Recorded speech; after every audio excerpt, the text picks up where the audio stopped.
Hello, this is Mad Cat, and welcome to another edition of Boobs and Dicks Smash the Matriarchy. And today we have a wonderful, wonderful episode because we have such a lovely, lovely person with us. Stuttering soliloquy. Stuttering soliloquy. Angie. I have Angie with us. You know, I was saying it just fine earlier today, and then suddenly I just can't say it. My mouth got stupid. That's what happens when you see pretty women. Oh my God.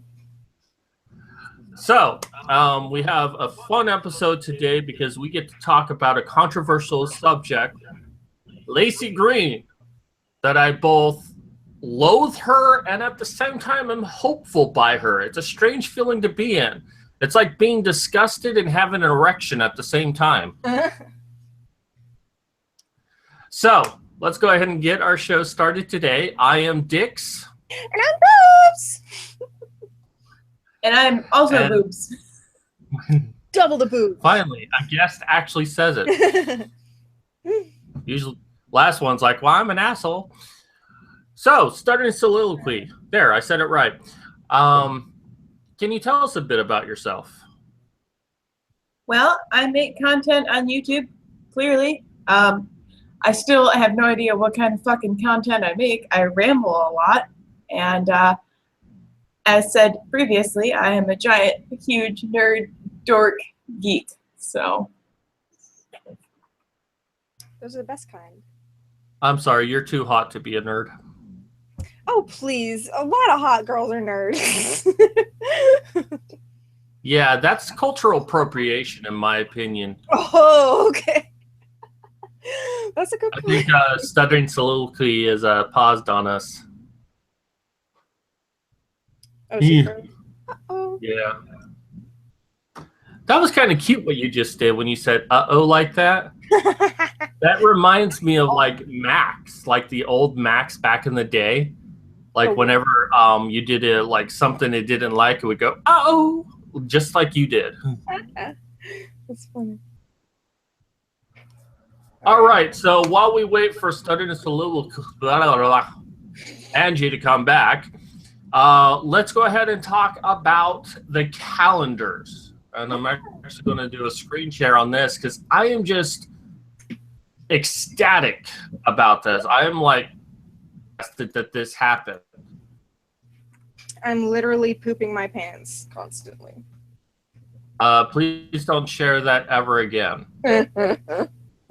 But if you look at our Indiegogo campaign, for those of you who are not familiar with this, which I'd be surprised if you weren't, being fans of ours, we have raised $922 in 4 days. Yep. Fuck yeah. Fuck yeah. That's so right. In fact, in our first day, we raised our first goal of $500 within 23 hours. Yep. I mean, I knew we would get $500. I had no doubt about that at all, but I thought it might have taken us 2 weeks, not 23 hours. Right. Oh. Well, fucking thank goodness. I'm so happy. Oh, it's going way better than I could have ever imagined. Like fucking going up, and I'm like, what the fuck? It's like it doesn't feel like it's happening. Yeah, I kind of feel like, you know, someone's going everyone who's one of our backers, which Modern Medusa is going to read on air in just a few moments, because she's a whore like that. I feel like all of them are just going to come to us all at once. It's like, ha ha, April Fools. It's like, it's May. That's or what Indiegogo is like, you're sexist, so you don't get the money. I know that wouldn't happen, but still, like.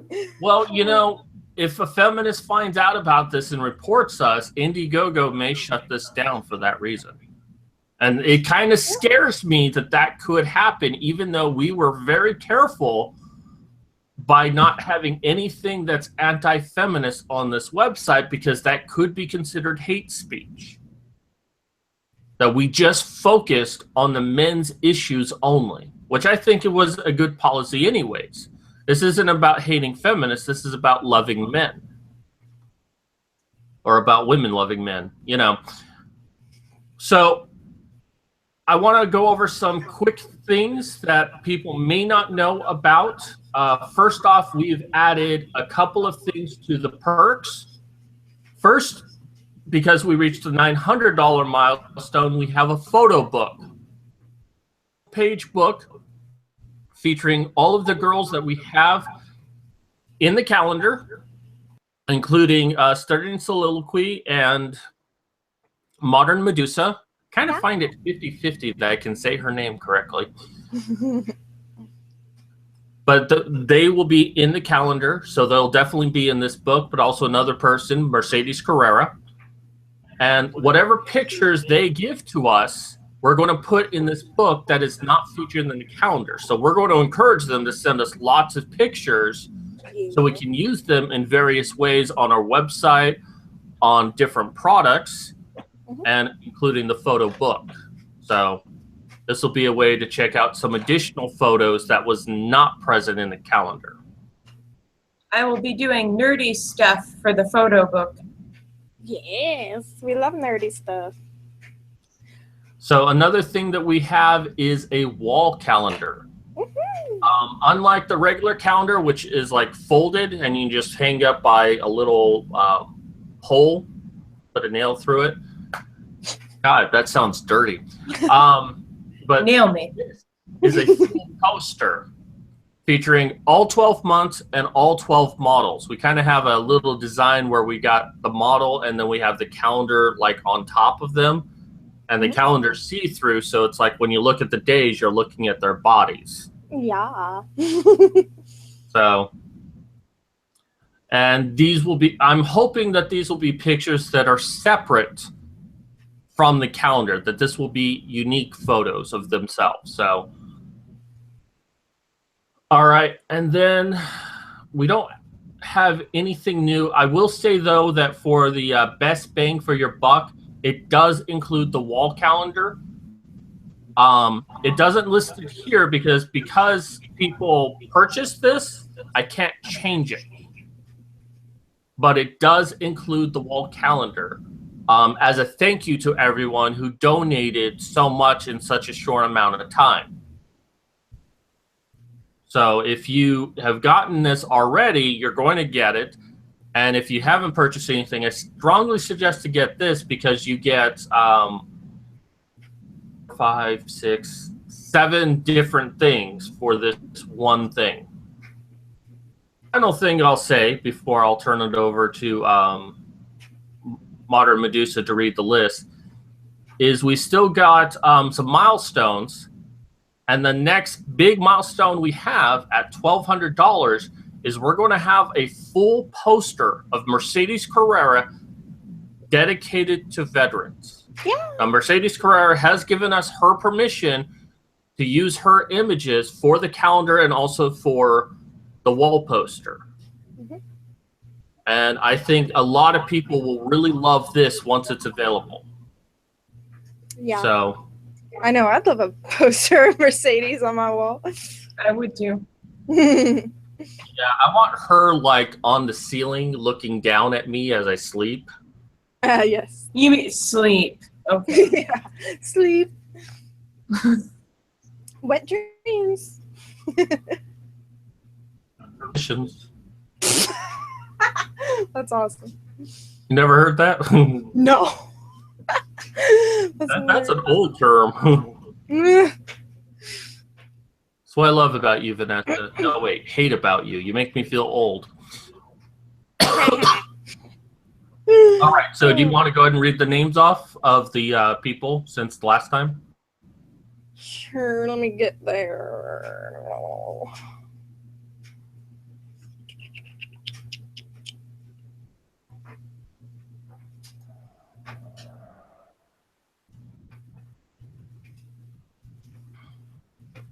Fuck, where the fuck is the button?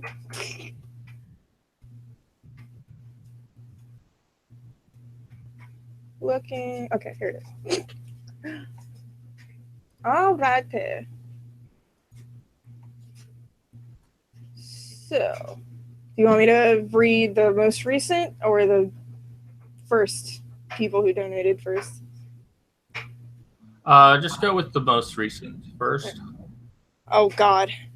Well, this one, Obaro Evoir.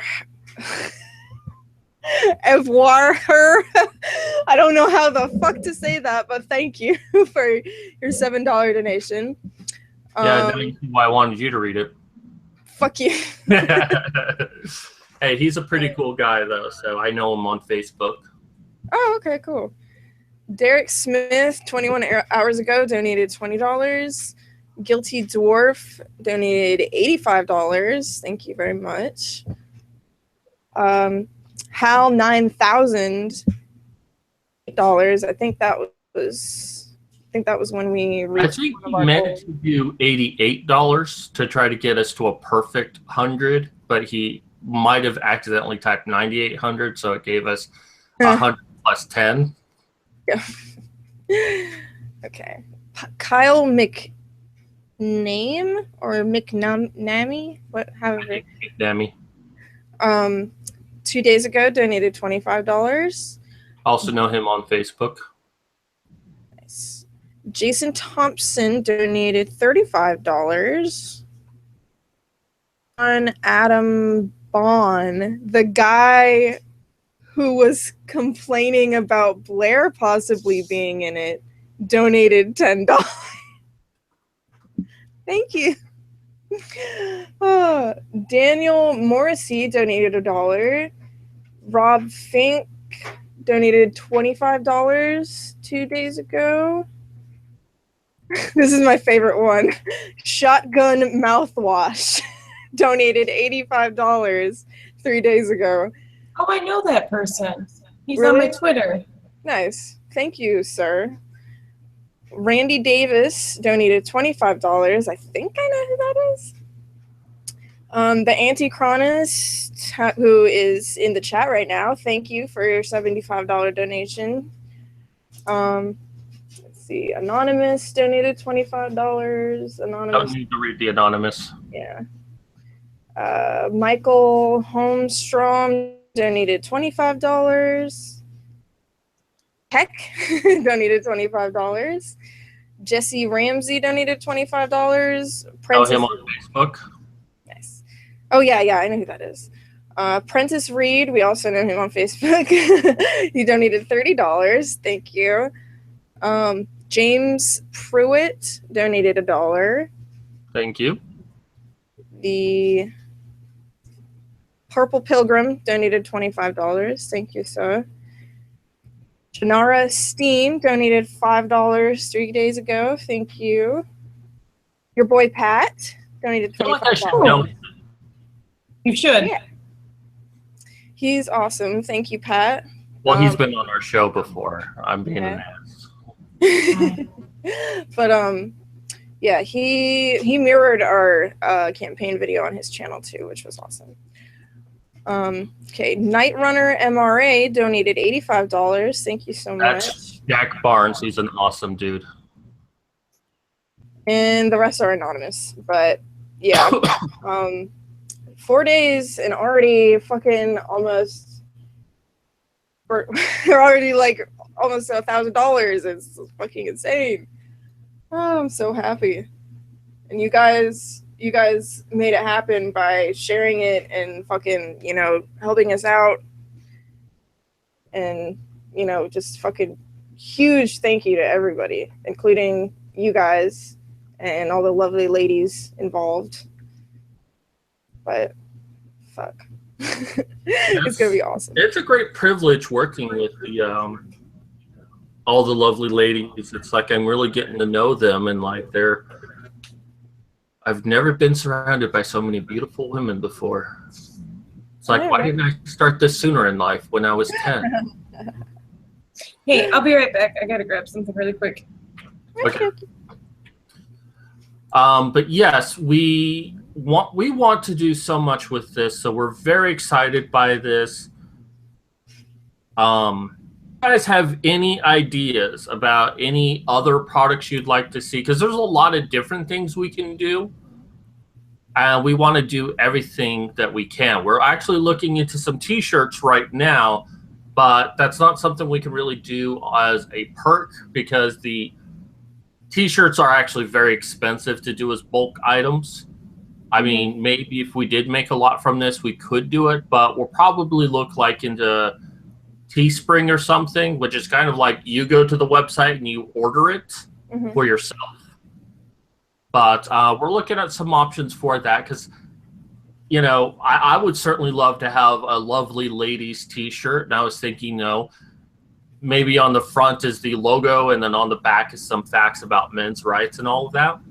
Like almost like a band tour shirt where it's like the back is just all facts. Yeah. Yeah. That Which, was like, fucking big. Speaking of, I was doing some research for an MRA series I'm doing with Eric Bear, and I was doing research on custody, and holy fucking shit. It's so awful. I think in Canada, only 6% of custodial parents are fathers. Wow. Yeah.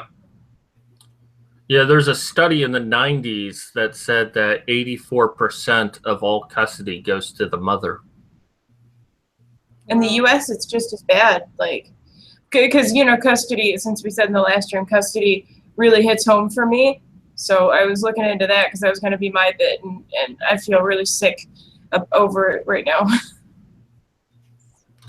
Yeah, I just want to tell everyone. These are things you don't hear about. You know, we don't hear about these things at all because the news media doesn't cover it. Feminism doesn't want it talked about. And if we do try to talk about it, we're told that we're being misogynistic or we're just crying about it and blah, blah, blah. And it's like, how can you have no sympathy whatsoever? Right. It really, really bothers me. I can't help but think that my niece and nephew would have a different life if they were able to go with their father. Oh. Yeah. Yeah. So, And, you know, a lot of people say that, well, it's because of the patriarchy and they caused this.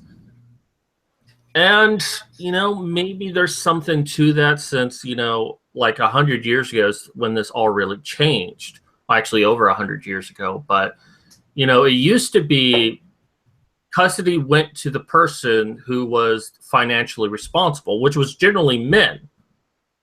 But they were financially responsible for the whole family. Then it was determined that they would go with the mother, but the father was still financially responsible. I have to pull up the statistic I found about that because you just reminded me. As soon as my Gmail loads, okay.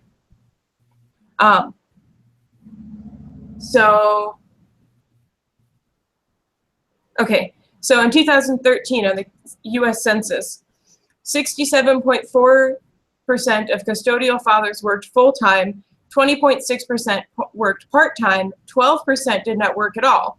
And then 45% of mothers worked full-time, 30.9% worked part-time, and 23.2% did not work at all. And these mothers, are they receiving child support or are they paying child support? I have the numbers for that too. Okay, of these numbers, in 2014, 2,350 men were custodial parents, while 11,069 women were custodial parents. Of those numbers, 739 men had child support agreements, while 5,789 women had them. 648 men were due child support in 2013, while 5,049 women were. And then 264 men received child support, while 2,331 women received theirs. I'm going to want you to email that to me because I want to upload that to our website because there's a section on our website that shows random quotes, and those look like things that would be perfect for that. Yeah, I did a little bit of studying for it for today because I was going to do it for around the world. Apparently, it's worse in Canada. You can't adopt as a single male. I'm going to look further into that, but someone I knew as a Canadian, he said you either like absolutely just can't adopt as a single male, or they make it absolutely impossible for you to adopt as a single male. Wow. But I will DM that to you.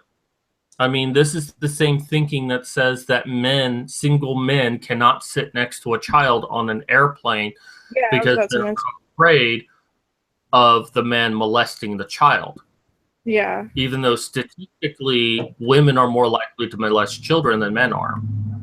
But it's something you never hear about. Mm-hmm. That men are such animals that control themselves when it comes to sex. Yeah.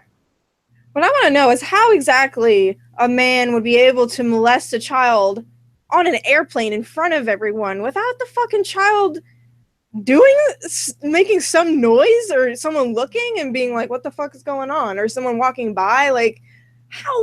Like, that's just retarded thinking to me. I can't imagine that. It's not so much that they think that he would be able to get away with it, but the fact that he would try, which can be traumatizing for a child.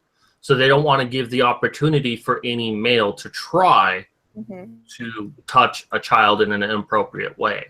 That was the reasoning for men not being allowed to adopt children. Yeah.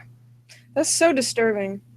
It's really disturbing. Why fuck. Let's talk about something else quick before I get angry. Pagan Minotaur asks, will Miss Holiday be joining the calendar? I haven't heard anything about that. She said maybe on submitting. I have an answer from her on Ask FM right now. Let me see. Hold up. She said to the idea of the calendar, she said, that's cool. Is there a theme with the pictures? So she's interested. Definitely. Well, right now, there's a finite number of spots that we have. I think we only have like 5 more spots open. So we're not really making any promises to anyone since so many people want to be a part of it. So we just ask people submit a photo, and we'll kind of like make a decision from all of the photos who we want to be in the calendar. So well, I'll submit to you an even better photo. I'll enjoy that in my personal collection. Well, I've actually been doing it on my Patreon as well, so I've been getting some good practice for pinup. But I mean, I would love to take more anyway, just especially for that photo book. But I do really appreciate being a part of it. It kind of is really awesome for me. Like, never really thought this would be my life. Someone said vamp. Is that a positive thing or a negative thing? No, in a positive way. This is, okay. I never really thought like I would be noticed for anything ever at all. Well, you are a very beautiful woman and a very intelligent woman, and you got a good head on your shoulders, even though we're probably going to disagree today, but I love having you on this project. And you put up with my filthy mouth, so I mean... Everybody does. Well, I appreciate it a lot. I mean, I made me feel all fuzzy. Jeez, don't. He's turning red. Everyone point and laugh. But yeah, we have a lot of awesome girls on the calendar so far. We're not confirming any others yet until the end of the campaign to make sure that people have a chance to submit photos and we can choose from the best ones, I guess. But yeah, if you want to check out our confirmed models, they're all on the Indiegogo campaign. Blair White does succumb to peer pressure. Pressure the fuck out of her. Everybody make videos saying, Blair, go be in their calendar now. And while you're at it, Karen Strawn. Yeah, her too. All right, so let's go ahead and get started with today's topic, which I love the title that Modern Medusa came up with, Blair Red. Or Lacy Lacy Red. Not Blair. All right, I'm going to get Blair White and Lacy Green's names mixed up. I don't know why, maybe because both of their names are colors, but I'm going to start interchangeably using them, so just like deal with me. Okay. But I'm going to start off with a little bit of a monologue to kind of explain what's going on with Lacy Green, because I have seen her video. Stuttering Soliloquy saw her video, and Modern Medusa hasn't. So go ahead and just shame her.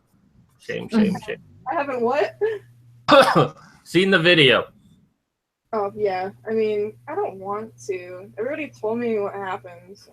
Anyways, shut up, you. All right, so, but I'm also going to state that I'm very skeptical of this. Now, Lacy Green, I guess, took a sabbatical. She took some time away from social media, which we all need to do from time to time. And then it's come back, and, it's like, you know what? I want to start talking to the other side. I want to know what other people think. And she's been on a couple of videos. I believe that she was on the holidays video, and talked with them, and has been talking with a lot of different people. But in light of this, actually the feminist, social justice warrior, victim, oppressed people, as I like to call them, started to attack her and calling her a lot of names, saying that she's a bad person or that what she's doing is idiotic. Another person even got like a collection of videos and like, don't you remember all of these bad people saying these bad things about you? Like almost like they're trying to intimidate her or scare her to come back to their side. And I will talk about that a little bit later as to why that's happening, but I'm going to start off why I'm skeptical about this. Because she says that for the last 3 years, she's kind of felt this way, that she's been kind of questioning everything, and that she kind of took the red pill 3 years ago. I don't believe that she has taken the red pill at all. I think she, as her video suggests, she had the red pill in her hand. I think she's thinking about taking the red pill, but she hasn't gotten there yet. Can but I she says she's taking the red pill. What? Can I mention something pretty important? Did you see it? Okay. Yeah, we're up to $1,000 thanks to Tailed Feature. Oh my God, you're so amazing! Oh, Here, can we do a little? Can I do a little one of these? Oh yeah, shake it out, girl. Please. Thank you so much. Now, wasn't there a promise of you stripping Vanessa if we got to 1,000? I was gonna get to it, all right? I was gonna get to it, but since you're fucking pressuring me, I guess I will. Yes, this isn't a bra. It's a cami. I have so many of those, and I'll wear them around just as tops. And I'm like, you know what? Fuck with me. I don't even. I fucking love them. They're gorgeous. Oh, they're so cute and they're so comfortable. Okay. Anyway, back to what we were doing, I guess. Yeah.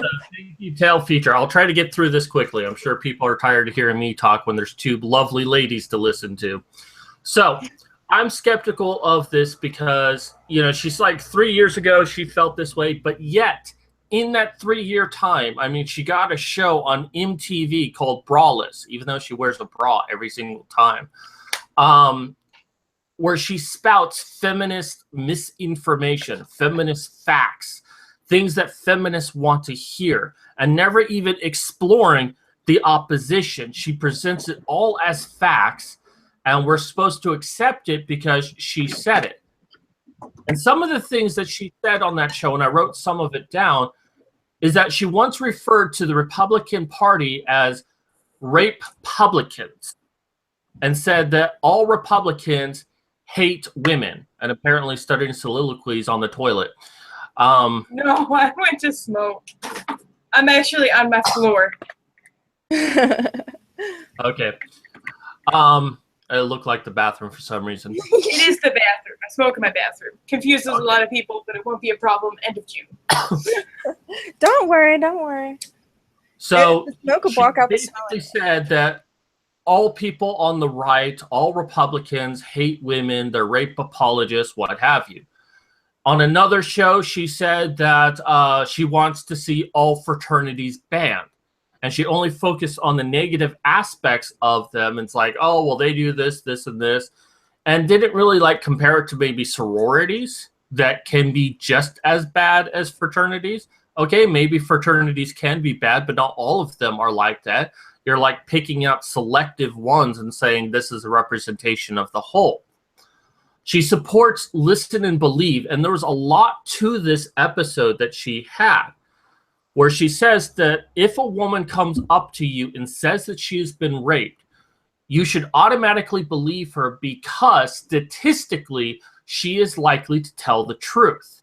And then use the statistic that false rape falls somewhere between 2 to 8% of all accusations. And then she's like, well, that's not really a big number. A couple things wrong with that. First off, that statistic, even though it's the FBI stating it, if you actually look at where they source it from, it actually comes from a book by Susan Brownmiller. Susan Brownmiller said it in a book in the 1970s, and her source was a comment a judge made to her kind of off the record saying that all cases presented to him that between 2 to 8% are false accusations.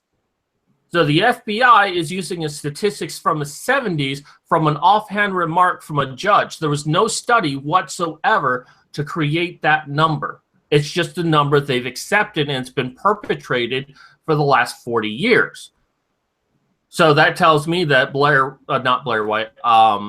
Green, see, I'm already doing it, just accepted the information. She didn't bother questioning it. But she didn't even fully analyze that because 2 to 8%, okay, let's say 5% for easy math. How many rapes a year do we have? We usually have about between 80 to 90,000. Let's say 100,000 to be fair. Because feminists will say, well, not everyone reports rape. Even though we're talking about reported rapes. Well, let's say 100,000. That means every year, 5,000 men are falsely accused of rape by those statistics alone. Now, I think it's much higher. I can't prove it. My personal feeling is that about 1 in 4 rape accusations, especially today, are false. But 5,000 according to the FBI statistic, not a big number. If one rape is too many, then one false allegation of rape is too many and actually hurts rape victims because it makes them less believed. And that's just for 1 year. Let's say for the last 15 years, let's see, that's 75,000 men over the last 15 years have been falsely accused of rape. Not a big number? That sounds like a fucking huge number. Yeah, comparatively to all the rapes that happen, it's insignificant. But she's saying, oh, we should just automatically believe. So I'm skeptical of Laci Green in all of this because she has said a lot of things over the last few years, and it doesn't look like she is apologetic about any of this, spreading misinformation. And it looks like she still believes that this stuff is true. Now, she's open to getting alternative viewpoints, so I guess we got to wait and see. But, you know, Laci Green can't be surprised that people are still angry with her with all of the things that she has said, especially about men. So I'll go ahead and turn it over to the two of you. Well, I honestly think that a lot of it might have been, and this isn't me trying to find like excuses or anything like that. It's more or less, I understand where she's coming from because she has definitely been sort of like feminist as we know it is kind of a cult, right? And while they're very good at brainwashing people, I think a lot of her views came from her thinking the feminist ideology was the way to go. So, of course, she does have a lot to answer to. Is like same thing with the roaming millennial thing. She's never really apologized for that either. But this is something that has just happened, and it's not something that she's really been able to speak out about. She hasn't even done a second video or a follow-up video to.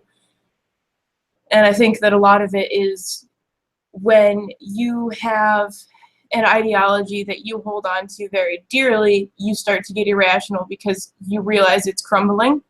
And then you start to think that, well, if I can just find some statistics that just prove my point, if I can just warp this, and we all fall into this, you know, into this, is we will warp statistics to fit our narrative and say, well, this doesn't look like, you know, some people, like on the men's rights thing, some people might look at 17% of custodial fathers being a big number, but for us, we look at it as a small number.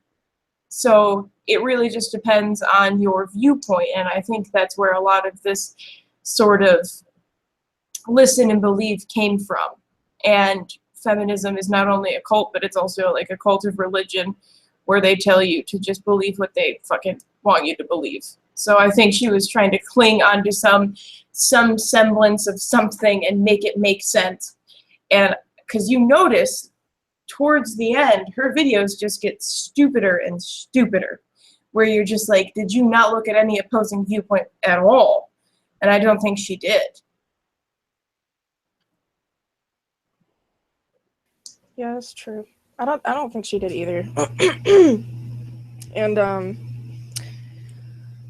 well, that's a thing that kind of pushes me away from like listening to Lacy, because I mean, you know, when I was younger, and you know, like I think about it, like when I was a Christian, I remember, you know, people would ask me certain questions, or some things would just like get in my head, and I'd just be like, well, I don't know, so I don't have an answer for that. So then I would get defensive. So and I'd just be like, you know, fucking no, but you know, you have to fucking absolve your sins or you're gonna go to hell. And so like it kind of, when I started asking my own questions, like one of the first questions that made me go away from Christianity was like, how come like every other person that was born in the entire world, like that has never heard of Jesus, like would they go to hell if they never even had the option to learn about Christianity? And even if they were good people? And my mom was like, I don't know. So it's like I'm skeptical, definitely. I want to make a quick aside, and I don't want this to turn into a religious discussion, but I once asked that of a Christian. Like, there are places in the world where people do not hear about Christ.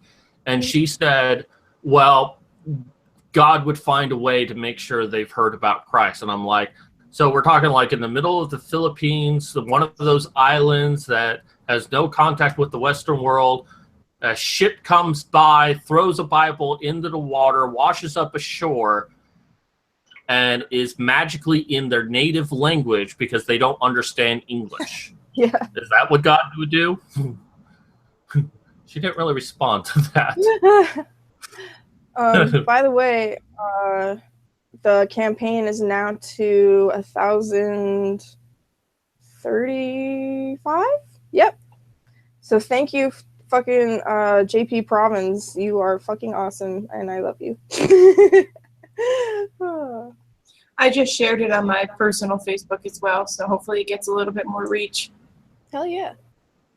A little more reach around. Yeah. Well, I just know a lot of people that would pay good money to see me in pinup, so I figured why not. Oh yeah. I got a lot of Facebook groups. Oh nice. Yeah, I gotta share it more in general, because like I feel like all my friends are broke, but they might know people who aren't. So you know, with Laci Green, it really feels like she's been drowning in the Kool-Aid, the feminist Kool-Aid for so long, but it's like now she's trying to get her head above water, and it's like, wait a minute, the sky is blue? No one told me that there was a sky. Do you think that she's questioning things, which is a good thing? But, you know, there was a great video that came out a few days ago, and this isn't my next monologue, but this was a really great video by Cassie J. And she sat there and she explained the process she went from being a full-fledged feminist card-carrying member to questioning everything. And she said, like, you know, starting out, she'd interview these men and she would twist everything they said as being an attack to women. Like they'd say, you know, women get raped and, you know, everyone makes a big deal about it. But when men get raped, no one cares, which is a legitimate issue that we have in men's movement. And she said that, you know, mentally she would turn that around. And it's like, so they want to normalize rape for women. It's like they didn't say that, but that's what she perceived them to say. Mm-hmm. And it took her a little while to realize, wait, that's wrong of me to do. And then she began to twist it in a different way. She's like, well, these are issues that actually are affecting women, such as the court custody, as we were talking about, that, you know, because custody is automatically awarded to women, she twisted it in her mind to say, well, that's actually the fault of the patriarchy for assuming that women are better caretakers than men. She kept twisting it so that women were the ones who were the actual victims, not men. And it took her a while to overcome that, to the point of saying, you know what, maybe I should listen to what they're actually saying. Right, which is why I could understand her struggling for 3 years while still putting out feminist videos, because her, like I said, her videos get stupider and stupider and stupider, because, like, when you have a very strong belief, you wrap yourself in it like a blanket.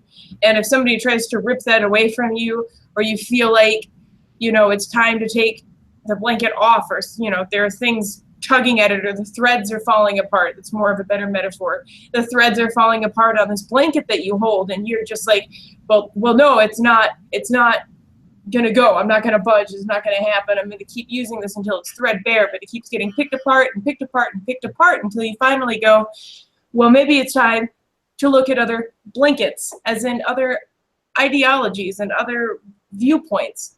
So I can completely understand kind of where she's coming from, because I got pretty stupid in my feminist beliefs, thinking, you know, well, maybe catcalling is a real fucking issue. Maybe that's something women have to deal with, you know, that men don't have to deal with. And then I heard about men getting catcalled, and men get mugged more often, and men get hurt more often. Yeah. I don't have to worry about getting mugged on the street. Mm-hmm. Not to mention the fact that a majority of rapes that happen are not stranger rapes. They're people that you know. Mm-hmm. So you should be more cautious of that rather than walking down the street alone at night. But I digress. I still think that she really did not want to give up her feminist beliefs, at all. I remember when I first became an atheist. And I don't know why, but it just hit me one day. And I don't want to get into a theology debate, and because I know some of our viewers are still Christian out there, and I don't want to take away from you. But when I first became an atheist, I desperately tried to hold on to the belief in God. I didn't want to let that go. And it scared the hell out of me. And I was going through it by myself. And I didn't have anyone I could talk to about it. And I kept trying to find ways to justify, no, there's a God. No. And in fact, it had been going on for a very long time, and I didn't realize that I was going through this transition. It was actually a transition of maybe 10 years, but just one day, it just like a house of cards that just fell down all at once. Right, so, which, I mean, I think that's something that could have happened for her too, is she just, not to mention the fact that she realized that this kind of community that we brand ourselves as aren't evil, and totally welcomed her with open arms. And we're like, hey, Lacy, what's going on? Like, Blair White didn't even call her debate, she didn't even call it a debate, she just called it a conversation. Mm-hmm. Yeah, well, and there's two things I want to mention with that is, the one thing that I remain skeptical about Laci Green is actually that conversation. You could go ahead and say that, the whole thing about Brawless or her personal videos that, she was just spouting off what she was told. She was trying desperately to hold on to that. But it's her conversation with Blair White that makes me convinced that we should be skeptical of all of this. Because during that conversation they had together, first off, Laci Green is very intelligent. I will say that. Watching that, I'm like, wow, she is actually very smart. Now, being smart doesn't mean she has to agree with everything I say, but she's well-spoken. She thinks about what it is that she wants to say, so I think she's very smart. But, and this was something that me and Vanessa have talked a lot about, is that she used her personal anecdotes as absolute fact. That what she's experienced, she talked to all of these rape victims and has taken their experiences and treated as fact. But when Blair White tried to talk about her rape, Laci Green just shut her down. Well, like it was not relevant. It was not important to the conversation. And that pissed me off when she did that. And also tried to suggest that, well, my facts, my anecdotal evidence is fact, but yours are worthless. Now, she didn't say that, but that's how she treated Blair White. That she wasn't allowed to use anecdotal evidence because it was anecdotal, even though Laci Green did that herself. Well, and Laci Green is very intelligent, so I think once anything started to get too heated and she started to get proven wrong, I think that's why she shut it down, which was totally unfair and totally not cool to do to anyone that's opening up about a rape. But I saw it more as she was realizing she was on the losing side of things and just shut it down and acted like it wasn't happening and just, I can't hear you, it's not happening. Because she realized where it was going. However, it is shortly after that this whole red pill thing came out. So she could have maybe realized. And no, I do not want Andy Warski in the calendar, but he can talk about it. Hey, are you saying that you wouldn't love to see him and Chris just, kind of cuddling next to each other? By a fireplace. Yes, oh my God. Bear rug. Wearing nothing but a bear rug.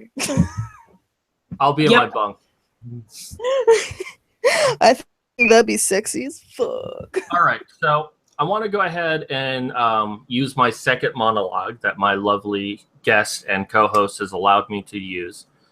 And I want to explain why we should embrace Laci Green. I'm still skeptical of her, but we need to embrace her. And this actually came this morning. I watched a great interview. Joe Rogan was interviewing Jordan Peterson. And he's been on his show many times, I think at least once. But it was such an interesting conversation. It's a 3-hour video. I recommend watching the entire thing. It just blew my mind. I'm like, whoa. I love Jordan Peterson. That explains so much. So I know the two of you will want to talk, but my mind is starting to hurt a little bit. So I'm going to ask you to just let me get through this as much as I can, because I might forget a detail and then yell at you for making me forget. So I kind of wanted to mention what JP said in the chat, but you can continue if you want. Go ahead and do that real quick. Okay. Well, he just said that he was apparently at a party, a college party, and a girl was, I can't scroll it. There we go. I can see it if you want me to read it. Yeah, go ahead.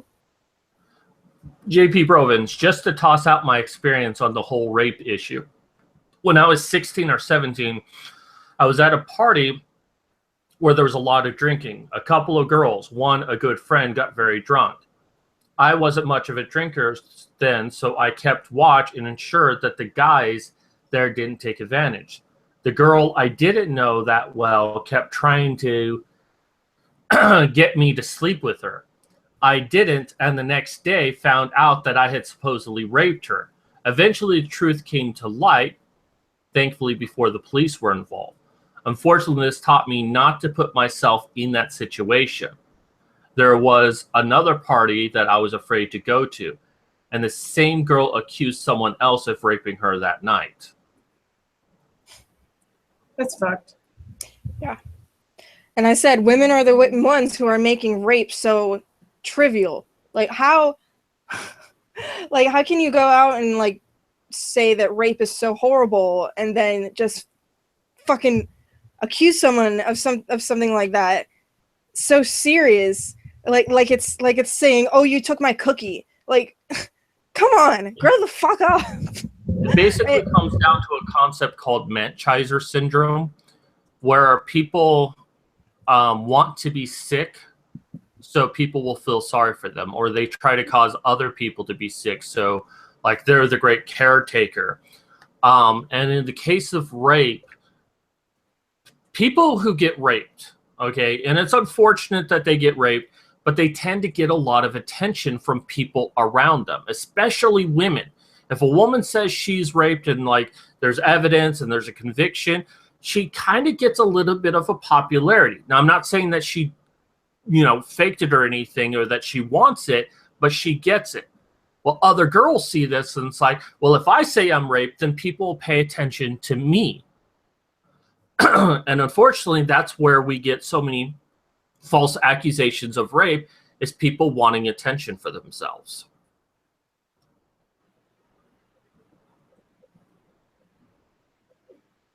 Did you want to say anything to that before I went to my monologue? I just wanted to... Oh, sorry. Were you going to say something? No. Oh, okay. Well, I just wanted to say that what White Squall said, rejecting drunk girls is dangerous. That's very fucking true. And it's honestly really, really sad, because it's not just when it comes to like rape and stuff. Like if you reject a girl who is belligerently drunk of anything, basically, like you can't do this or you can't do that, or I don't want to do this, I don't want to do that, suddenly they either become violent or fucking hysterical. And I'm sure you've seen the video of the girl who was trying to attack the guy in the Uber because he wouldn't let her get in because she was so drunk. And it was all, it's just, I hate women that play the victim to manipulate people. It's disgusting. Well, I saw the video of the girl who refused to pay a $12 cab fare and then said that she was going to accuse the cabbie of rape and have him go to jail just so she wouldn't pay the cab fare. Didn't realize she was being recorded as she was saying this, but thankfully that cabbie was smart enough to get a camera to record these kind of things, because I'm sure this happens a lot. Yeah. Well, anyways, let's go back to our conversation with Lacy Green, and I'm going to explain why we need to embrace Lacy Green. But this was based on a conversation of Jordan Peterson. Now, Jordan Peterson said that feminism basically came from Marxism. And I'm going to give a real truncated version of this conversation he had, but again, I recommend watching it. But basically, there's this concept that everything that can be observed, everything that, like, if you read a story or you look at an object, there are multiple interpretations you can take from that. And that means that there is no one right interpretation.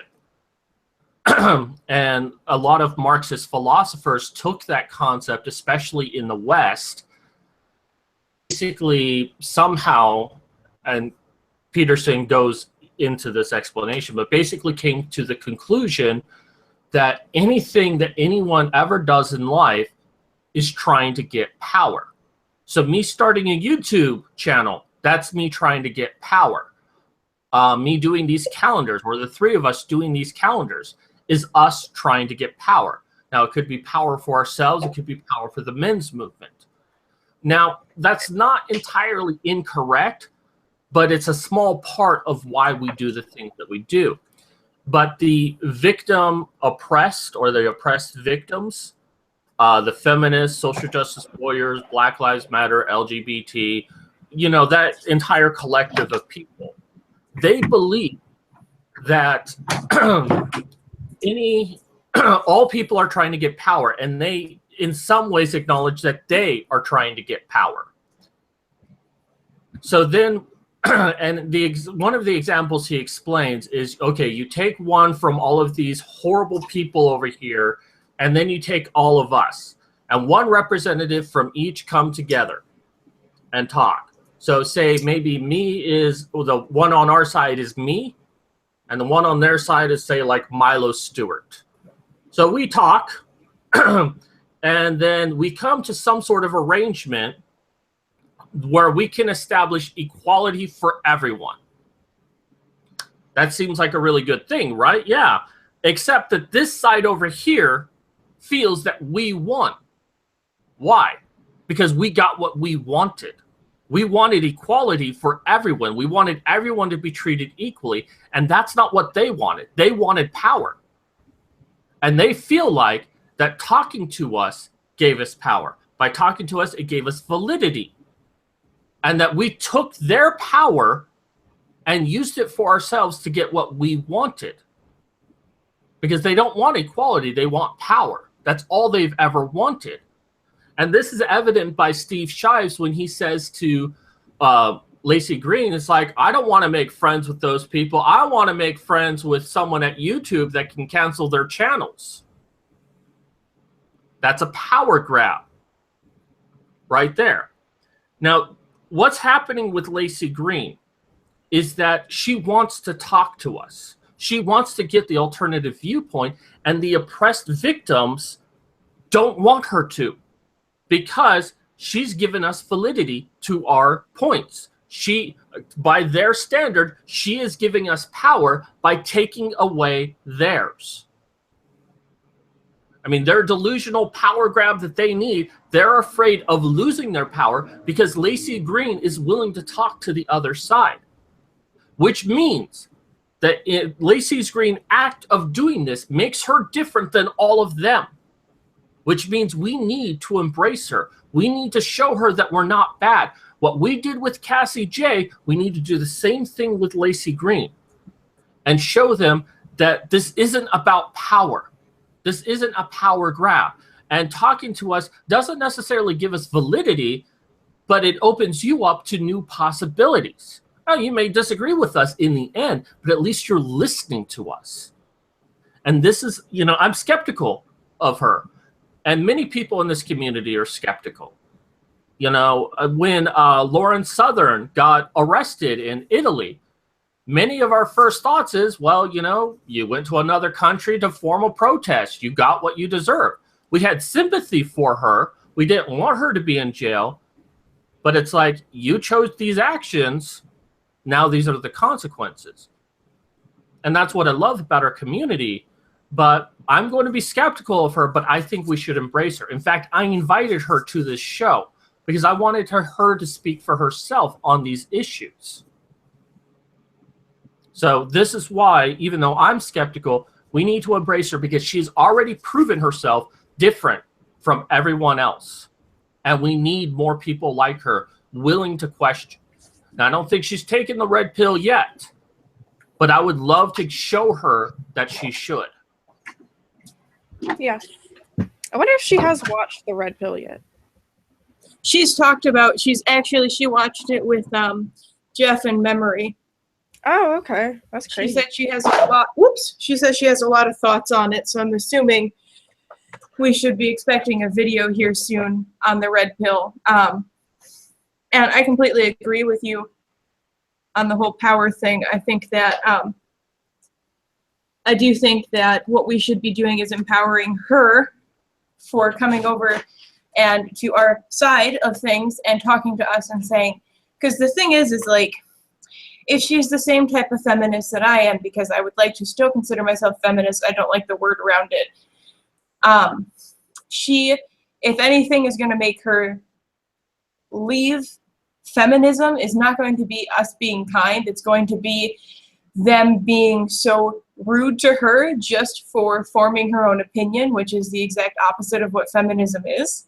So I think that not only are we helping and letting her be her own person and being like, hey, you know what, maybe you don't agree with all of our points, but you at least want to listen to us, and you at least want to debate, and you at least want to talk about it, and that's more than all we've wanted. And the fact that this side of things is she didn't even say anything like, oh, I completely agree with you guys, I'm an anti-feminist now. All she said was, let's open a dialogue.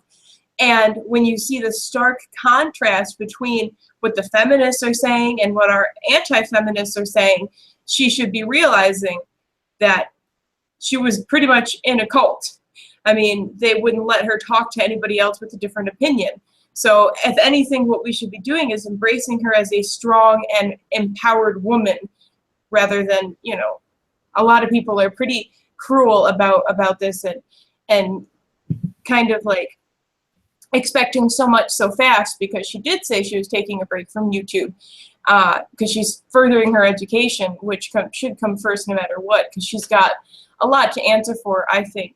However, I think if we give her time, she will. In fact, there was a small incident with Dire Wolf Media. He made a video, and he made a video about Laci Green. He used clips from her video, and it got copyrighted.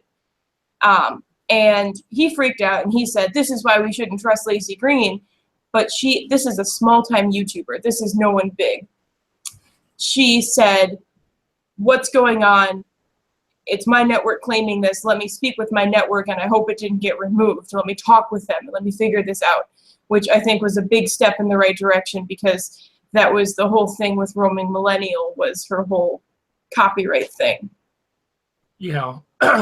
Well, Godless Mom, I actually copied a little thing about the whole Roaming Millennial. And I didn't read it because I wanted to get through my thing as quickly as possible. But yeah, it looked like there was a copyright claim and that Laci was being a bitch about the whole thing.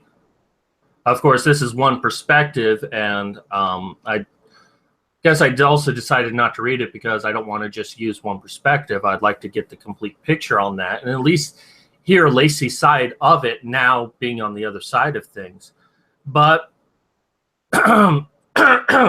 sorry. I also wanted to say that you're perfectly right. And this is what we saw with Cassie J. I mean, she really saw what feminism was when she decided to do the red pill, when she tried to get funding for it, and feminists wanted control over her work, which she refused. Kudos for her on that one. But they're like, well, we won't fund it unless it puts feminism in a positive light. And, you know, then she had so many attacks against her. There are so many theaters that not shut down, but banned her film because of pressure from feminism. And Cassie J got to really learn what it was. I mean, by the end of shooting the film, she was like, okay, maybe there's something to what these red pill men are saying. Was something to the men's rights, and I think it's worth talking about. But I think having to experience everything after that from the feminist is where she kind of puts in the final part of her film. It's like, I can't call myself a feminist anymore. Right, because it's no longer a movement, it's a cult, and it's a religion. And I think that Laci Green, you know, and she says in her video that she had that backstory of being Mormon, and basically them telling her her life goal is to be perpetually pregnant. And I think that all of us can kind of attest to rebellion and how that goes, and how you go from, like, say she was raised Mormon, and she goes all the way to the most liberal end of the spectrum in rebellion. And keep in mind that she's young. I mean, she was 19 when she started Sex Plus. Very young. And I mean, like, I'm young too, but a little bit old for my age. she took her rebellion all the way to this far, far left side of things. And I think she's growing up and reeling it back, because a lot of people that have said that they used to be social justice warriors, what they ultimately ended up doing was just growing up. And I think Laci Green is growing up, and I give her credit for that. And the other thing is, she gets so much bad publicity for the feminist things that she's done, but a lot of us haven't taken the time to appreciate her Sex Plus series.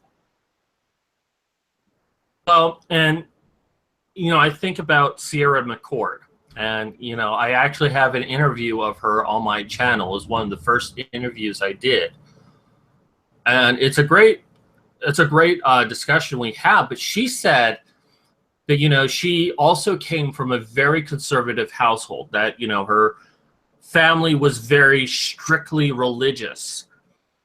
And so when she finally went to college, she was exposed to Laci Green. Laci Green was talking about being pansexual or bisexual, then pansexual. And so it allowed Sierra to really open up and explore the world. And because Laci Green was a feminist, she became a feminist. And she was really indoctrinated. But after she left college, she said that, you know, she just started she wanted to know what the other side was talking about. What was it that they were really angry about? So she started watching like Sargon of Akkad and Thunderfoot and, you know, all of these other people. I mean, they're not all men's activists, but they are definitely the enemies of feminism. And in watching that, she's like, whoa, wait a minute. All of this information is completely wrong. You know, what feminism has taught me is completely wrong. This just doesn't make sense. These people are making very valid points that feminism refused to talk about. But even in that, even though Sierra has done many videos attacking Laci Green on what she said, part of her still holds, you know, a little bit of a thank you that watching Laci Green and the Sex Plus stuff that you're talking about opened her up to new possibilities that she hadn't considered before because of her upbringing. So maybe there's something there, but, you know, it's like, I've only seen the negative aspects of Laci Green. I didn't want to see anything more than I had to, because I don't want to support someone that has such a hatred of men. And you might say that, you know, he doesn't, but spouting off the feminist facts like she has, okay, I'm being unfair. Maybe she doesn't hate men, but she does definitely support those that do by reading those facts. Not to mention the fact that she doesn't focus on the different side of the facts, right? She takes that's why with my statistics that I found, I made sure to include the numbers of women that are also custodial parents, because it's very easy to take one side of things and say, well, this is it. These are statistics and these are factually correct. However, they're factually correct for the way I need to use them, not looking at both sides of the coin. While she'll say, you know, it happens a lot with domestic violence. When they say 1 in 3 women will be victims of domestic violence, they always forget the fact that 1 in 4 men are also the victims of domestic violence. So a lot of that is just blinders on of like, well, I'm a feminist and I only care about women's issues. So I can't agree with you there that she definitely maybe didn't hate men, but she definitely did not care about them. Well, and, you know, we had our video talking about the calendar promo video. And one of the facts that was mentioned in that, which I helped write the script for that, is that 1 in 4 women are homeless. TV campaign, I saw it somewhere, like some video that said 1 in 4 women are homeless. And that's such a horrible thing, and we need to do something. It's like, yeah, but you're forgetting one detail. 3 of the other 3 are men. That, you know, 75% of all homeless are men. So if 1 in 4 is such a horrendous thing, then what is it for the 3 and 4 men that are homeless? Oh, we can just ignore them because they're not women. Yeah, not to mention the fact that women have more access to shelters. I actually did a video on this when I had a GoFundMe campaign. that I still run it, but I don't promote it that much. I had a GoFundMe campaign for a homeless man that I personally knew from my job. And I looked at the statistics of the amount of men that are homeless. And not only is it men that are more likely and more men are homeless, but specifically straight white men. Yes. So it is very easy to take one side. And I think that it's also something that happens on this side of things where we'll take, well, this is what men are going through, rather than taking both sides of the coin. Like, it is important too, because the contrast of, like, when I say that 2,000 men are custodial parents, well, that sounds like a big number, but then when you consider the fact that it's 11,000 women that are custodial parents, well, gosh, that makes a big difference. Well, but I think the reason why our side is men solely in a lot of the things that we talk about is because there's just so much facts out there about women that we want to, so hard to find. It's so hard to find facts. The facts about women part of the conversation. When I did my female privilege video, my very first one, I had to search for hours to find facts about the judicial system and men and women, the differences. And even then, when I looked up the statistics for women that were incarcerated, underneath that, they showed the amount of women and the percentages of them that had different mental disorders. They didn't do that for men, though. Yeah. Well, I want to read you a quote from our website because, you know, like I said, I have a whole lot of these listed and they appear like 2 per minute. So if you go on the website, you'll see them cycle through. And this came from a document called Helping Hands from 2001. But it said, of surveyed homeless men, 62% lack health insurance, 22% have Medicaid, and 38% receive other government benefits. In contrast, 40% of homeless women are uninsured, 47% are on Medicaid, and 60% receive other public assistance. It's a big difference when you put them together. Yeah, it does do a contrast to suggest that women benefit a lot more being homeless than men do, that men suffer at greater numbers. Oh, yeah. Not to mention the fact that women are more likely to get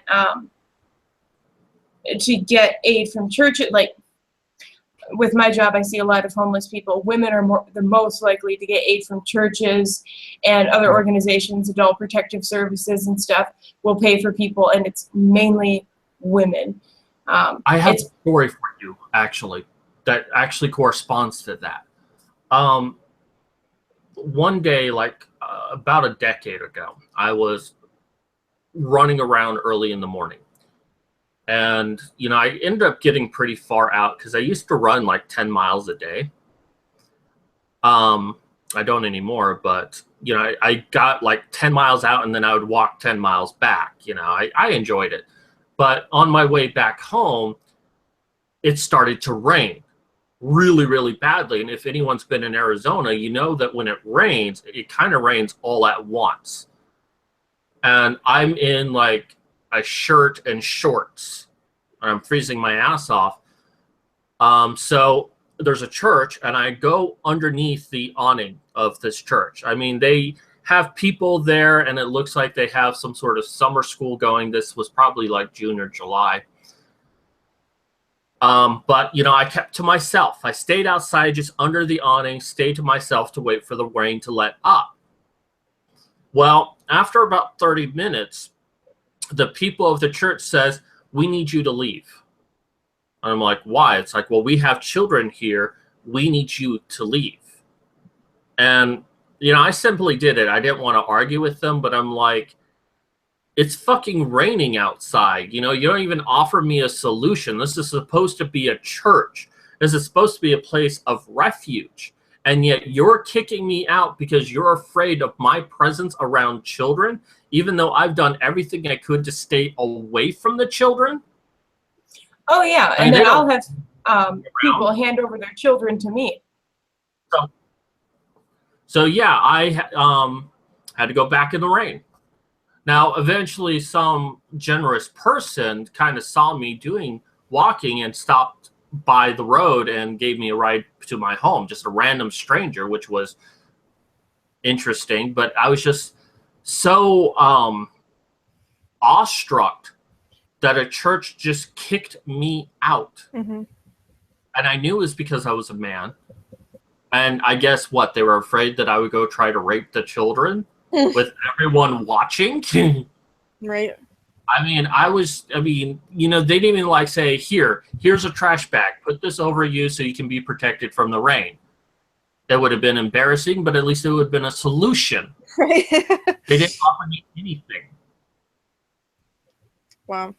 Now, I'm not trying to say that all religions are bad, but it kind of points to what she's saying is that if I was a woman, you better believe they would have said, hey, why don't you come inside and warm up?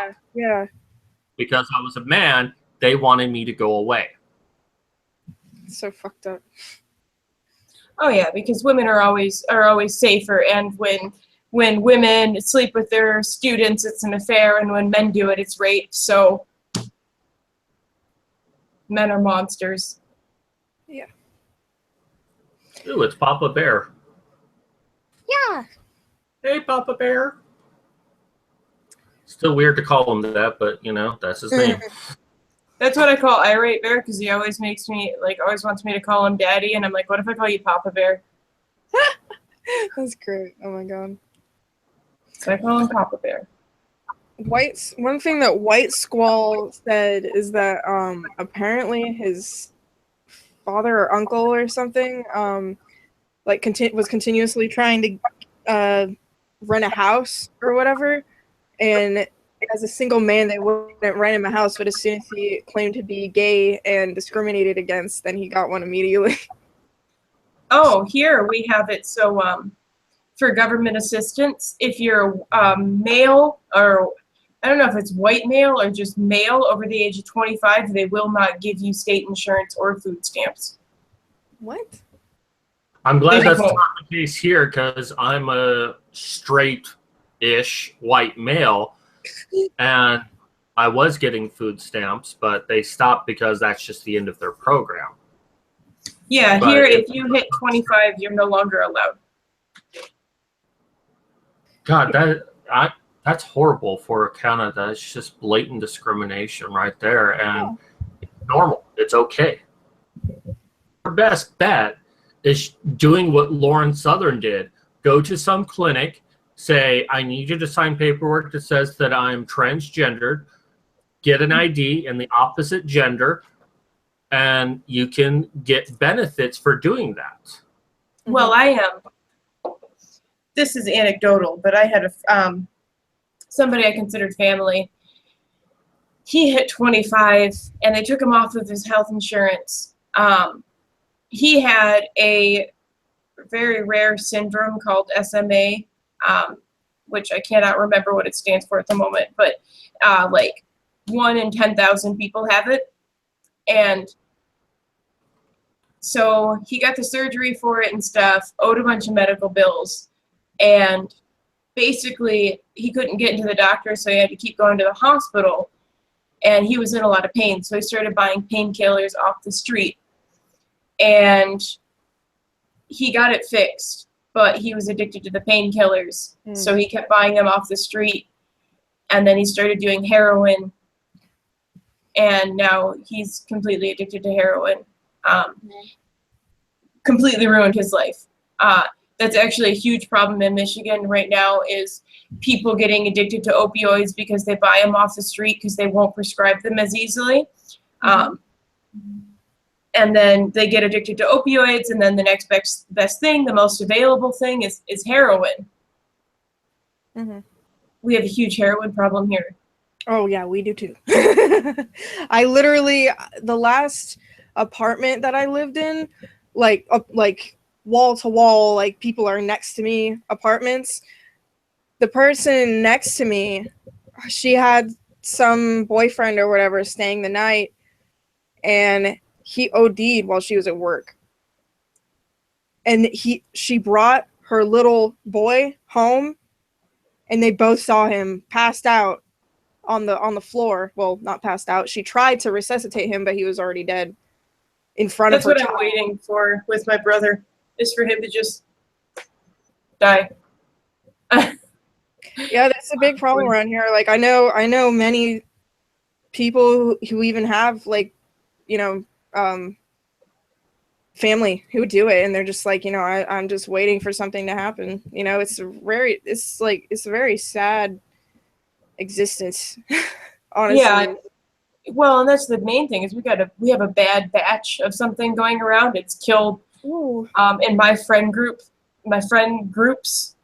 at least 10 people. So Wow. I mean, it's getting out of hand. On top of that, he had help. He got high, got into a car accident, tried to run away. The driver chased him down. He took out an airsoft gun, pulled it on the guy, and then got back in the car and tried to drive away. The cops got him. He got into an accident, and then he tried to run from the cops again, got attacked by the K-9 unit, and basically he went through just drug court, thankfully. But we have a program here called K-PEP, which is like a halfway house.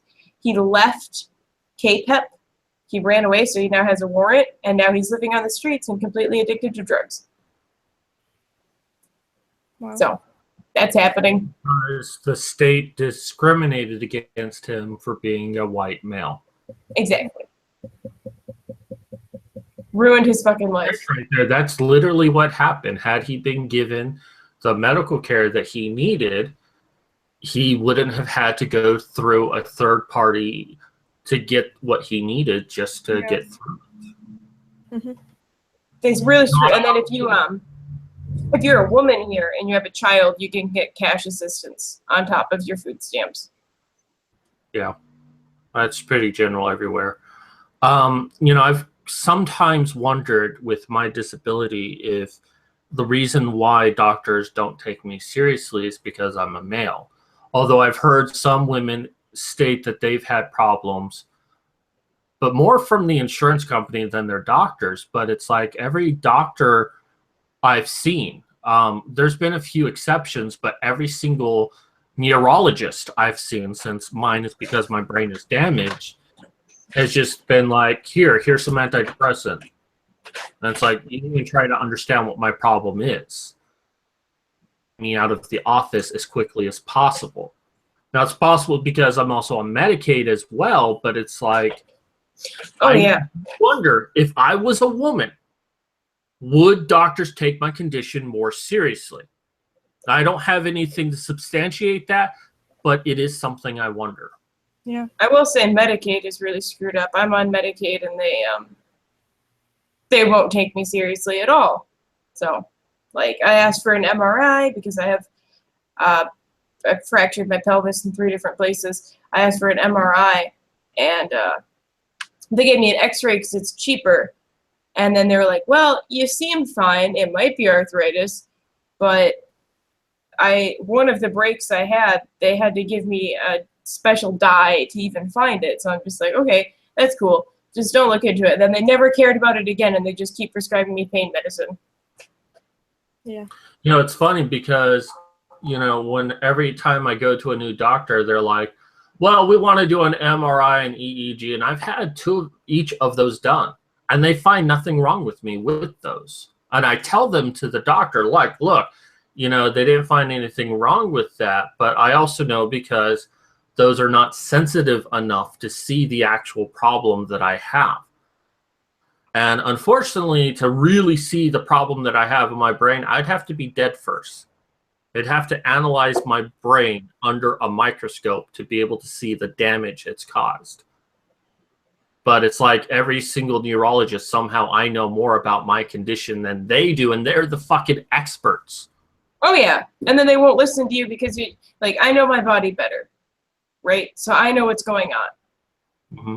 I mean, I've now taken to taking pictures of my face when I have a migraine because the one side of my head gets so swollen, but my doctor won't believe me. So now I've just started taking time-stamped photos of my face. Damn. And Yeah, no, and then with my place, in order to get a prescription refill every 3 months, I have to go in. And if I don't call immediately when they open, I won't get an appointment because there's so many people that have nothing better to do than get up at 7 and call the doctor. And I'm like, well, I'm at work. I can't call you. Like, it's just not fair. Well,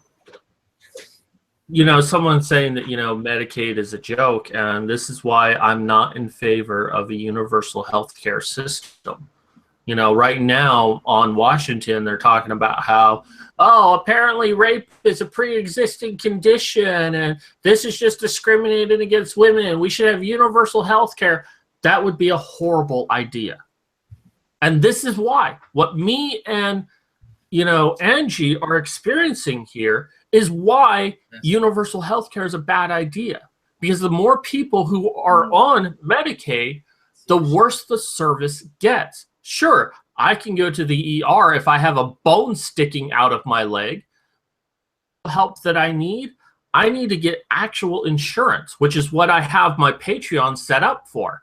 Yes, it's also for a better computer so I can make better quality videos, so I can earn the money so I can get better health insurance. But I want actual health insurance so I can see an actual doctor help me, or at least prescribe me a series of drugs to help me deal with the problem that I have.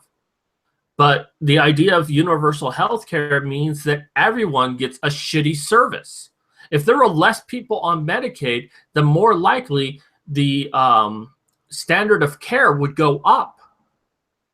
But because so many people are on it and doctors don't make that much money from someone who's on Medicaid, like if doctor normally makes $100 from every person who has insurance, and then they get someone who has Medicaid and they only get $25, do you think that doctor wants you around?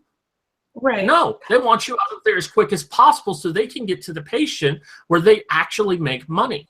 I mean, the place I go to is basically a clinic. It's like a free clinic pretty much, and they don't really care about you. And my doctor moves my leg around a few times and goes, okay, if it hurts when you do that, then I guess I'll just give you your pain meds. And that's not what I want anymore. What I want is to figure out what's going on. I also want to figure out what's going on with my head because I might have an actual head injury due to some weird side effects I've been having and the obvious face swelling thing that's been going on. So it's been rough. Well, if you ever need to talk to someone about it that's been going through it, especially with the head injury stuff, I'm available to you because it's extremely frustrating. And I'm not going to waste your time with hocus pocus suggestions. Like the other day, someone suggested to me, well, be sure to get outside and start walking. Be sure to get some vitamins. It's like, no, well, one, you're assuming I already don't walk. I still do walk, but it takes a lot out of me mentally. Like after I walk, I want to pass out. But secondly, I hate the simple cures that everyone gives me. One person actually suggested I drink water more often because water has magical curing properties. And it's like, okay, one, I didn't ask for your advice. And two, how about you try understanding what my problem is first before you give me useless advice? Oh, I got the essential oils people that were on me for a while. They were like, you should try these oils and stuff. And I'm like, you should go fuck yourself. Honestly. Like, you don't think I've tried fucking everything at this point? I've tried all the teas. I've tried the fucking oils. I've tried taking a hot bath. I've tried it. Damn it. Yeah, if it was that simple. Taking an Epsom salt bath. And I looked into it and I'm like, well, there's something here. And so I took one and I felt a little bit better. I'm like, oh, okay, let me try this again. So a few days later, I tried it again, felt no different. So I think it was more of a placebo effect that it was just doing something different. My mind kind of tricked itself into feeling good. Right. Somebody mentioned chiropractic. Damn it. Going to a chiropractor. And somebody mentioned that to me a long time ago when I was having severe back pain. They mentioned it to me, and I said, well, no, maybe I'll go, maybe I'll go, maybe I'll go. And then I actually ended up going to the hospital, and it turned out it wasn't even my back. I had sciatica due to some cysts that were growing somewhere. I had sciatica due to that, and going to a chiropractor actually would have made it way worse.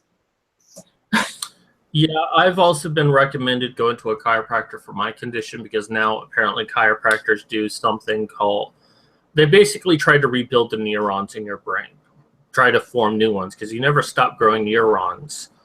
Right. Because people assume once you become an adult, your brain stops growing, and that's not true. And they're hoping that if you grow more neurons, that whatever damage you have in your brain, it can kind of be rerouted, basically. It's more complicated than that. But, I've tried going to chiropractors, but unfortunately, the service they offer for this, and I forget what it's called. It's some, I think it's like neural psychology or something like that. That's not what it is. But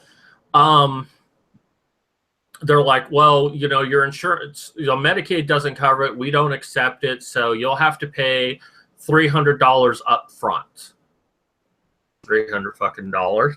I mean, I want to explore it. I want to see if it can actually do it. I've done a little bit of research on it, and it's promising. But then they're like, well, you need to come in for a class and, watch this stuff. And I'm like, I have problem being in room with other people, being in new places. There's no way I'm going to go for a fucking class. Right. So I'm skeptical of chiropractic. See, I can't say it either. I'm very skeptical of them as well because most people call them charlatans, and they don't have that kind of reputation without some reason behind it. So exactly. They're always kind of acting like they're not real doctors, so why would I spend that much money?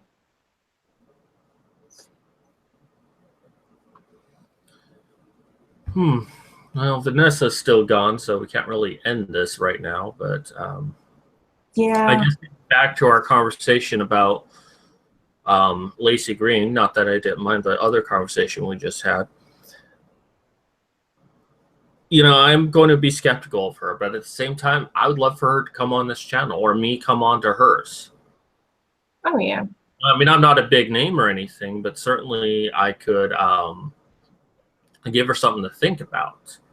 And I would treat her with respect. I mean, I may make fun of her when she says stupid shit, but, I expect people to make fun of me when I say stupid shit. So, I mean, I'd love to pick her brain just in general, like, get to know her. Well, Vanessa's back if we want to end this. Shit, now someone's calling me. Fuck! Oh, all right, I'll make them wait. But let me go ahead and start the ending of this, since it's my show. Mine. So, wow, hard to bounce back from that.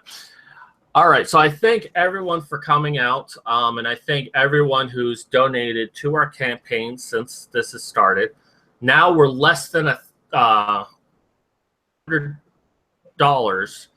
from getting a full poster of Mercedes Carrera, which I'm excited about. I think so many people would love to have a poster of her. And apparently Thrax wants me to come on to Lacy Green. I mean, she's kinky. I mean, anything's possible. She did say she likes it messy. Oh my. I mean, I do have my own flogger. I have several floggers, actually. And a magic wand. What woman can resist this? I've never used one of those.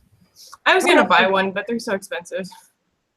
Yeah, I knew a girl that worked at Fascinations, and she could like get 25% discount on things. So I'm like, okay, well, now I want to spend $75 on a $100 product.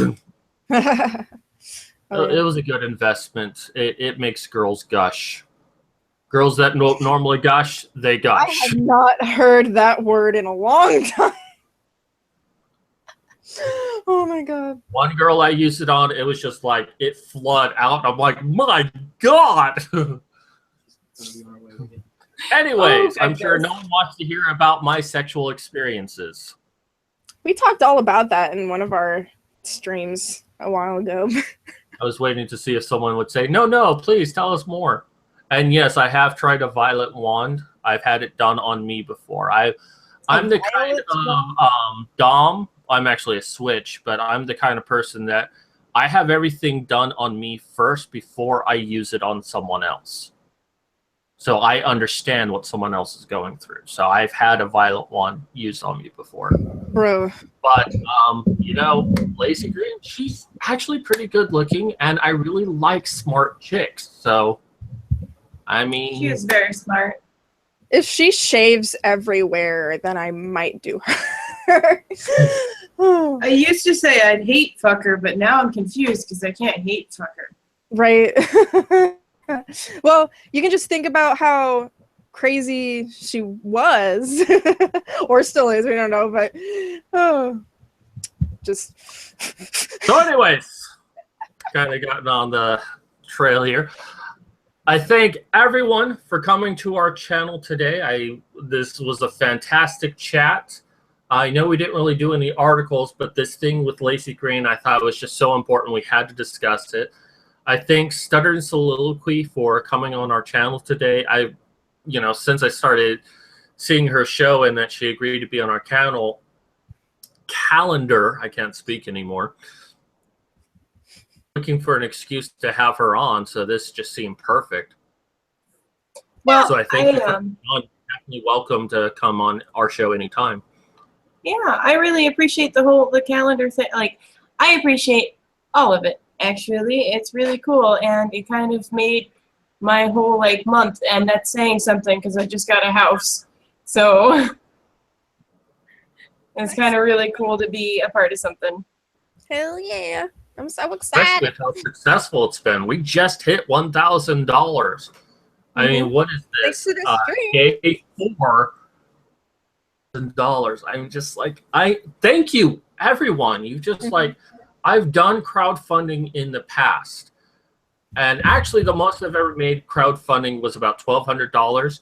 And that was because I was facing homelessness, that I was going to soon be living on the streets. And it's actually because of the men's movement that I'm not living on the streets now, although I still need to figure out what I'm going to do after my time here ends. So I'm kind of hoping that, you know, this calendar thing that we get really successful with it. So, you know, I can support myself a little bit better. I don't know, though, how much we'd actually have to make in order for that to happen. But I'm also writing a book. Links are down below for that one. So all of our links are down below, but for me specifically, as I mentioned, I am doing a Patreon. I am trying to raise money for a computer so I can make better quality videos. I mean, the hamster has like Alzheimer's. It doesn't even remember that it's a hamster. So how can it roll around in the ball, you know, to power my computer? So, I mean, it's old. I need a better computer, but I also need health insurance. And I figure if I get a better computer, I can make better quality videos and earn the money for doing a good job. That's what I want. I just want to earn the money. I don't really want the charity, but I need the charity. So that is what my Patreon is about. So if you have, well, right now, I don't really care if you donate to my Patreon. Donate to the calendar because that's the most important thing. But if you have a little bit extra after that, donate to my Patreon. If you're not comfortable doing Patreon, perfectly understandable. I have my book coming out at the end of next month. Now, it's a writing help book to help people write more complex characters. It uses astrology and MBTI, which I've been studying a hell of a lot. In fact, every time I look at a person, I try to pick out what their MBTI is. It's a curse. But I think it'll be revolutionary for writers, and it's only $9.99. It's on pre-order right now, so you can actually buy it and get it when it comes out. It'll be an ebook. Said, if you're going to donate any money right now, donate to the calendars, because there's so much that we want to do with that. And I think that that's going to really make an impact, really make all that much money from it. You know, we are supporting a charity. We're supporting veterans, mentoring veterans, which allows veterans to teach other veterans who are coming out of the military how to do jobs. Because when they come out of the military, they have no formal training in anything except what their careers were, which doesn't often translate to the civilian world. So that is part of what we're doing our calendars for, but it's also about spreading men's issues. You get a calendar, you get a picture of a beautiful, beautiful woman like modern Medusa or studying soliloquy, some facts about men's issues. So, and you know, hang this up somewhere public so other people can see it. And that's the beauty of what it is that we're doing. You come for the tits and you leave with facts. That should be our slogan. Yes, it's going to be amazing. Holy shit, Reading Ren just pledged $1 to me. I love her so much. That's so nice. Although maybe I should have read her name out loud. Maybe she did it anonymously and I just read her name out loud. Oh well. But all right. Do you two have anything you want to shill? No, I'm good. Well, subscribe to her because she's awesome. But yeah, all our links are down there. Make sure you just keep spreading the word about the campaign and telling women like that you want them to be in the calendar, because you know, the more people who pressure them to do it, maybe they'll succumb to the to everybody, you know, harassing them. Not harassing, but you know. Yeah, thank you everybody that has already helped us and donated, and we appreciate it so much. But yeah, there's also my Patreon, and well, if you pledge $5 to me, then all the GIFs that I make, $5 GIFs, are going to the campaign. So whatever money is donated for that goes straight to lovely ladies. So yeah, just check out my Twitter if you don't know what I'm talking about. JP Provence has a shameless plug. He'll be on the Austin Public Access ZLTV at 10 p.m. Central Standard Time. And this weekend, he'll be vending at the church in Dallas in Convergence 23. I don't know what any of that means, but hey, he put a shameless plug in there. I have to read it. And speaking of shameless plugs, everyone go to Stuttering Soliloquy. She is an awesome, awesome person. She is highly intelligent. She takes no shit from anyone. I'm just spouting this off to see how red I can make her right now. But I mean everything I say, so be sure to check her out, because, you know, I've only started watching her videos, and it's just like, are you single? No, I'm just kidding. I also do have a Patreon. I don't really like. I mean, I've got a few patrons, so I don't know. But I also do like pinup and stuff on there too. If you guys are interested, my first pinup will be going up this week. So if you are interested, that's all on my doobly-doo on my channel. I am interested. That sounds great with me. Anyway, that's going to do it for us today. Once again, thank you, everyone. You've made like all of our dreams come true. I mean, Stuttering Soliloquy, she wanted to like be a part of something major like this, and now she gets to, and she gets to be a pinup calendar. And Modern Medusa also had the same dream, but it's like our dream to do some major project to help men in, you know, such a way. Yes. And, you know, you helped us realize our dream overnight. So we thank you all for that. You've made us all very happy.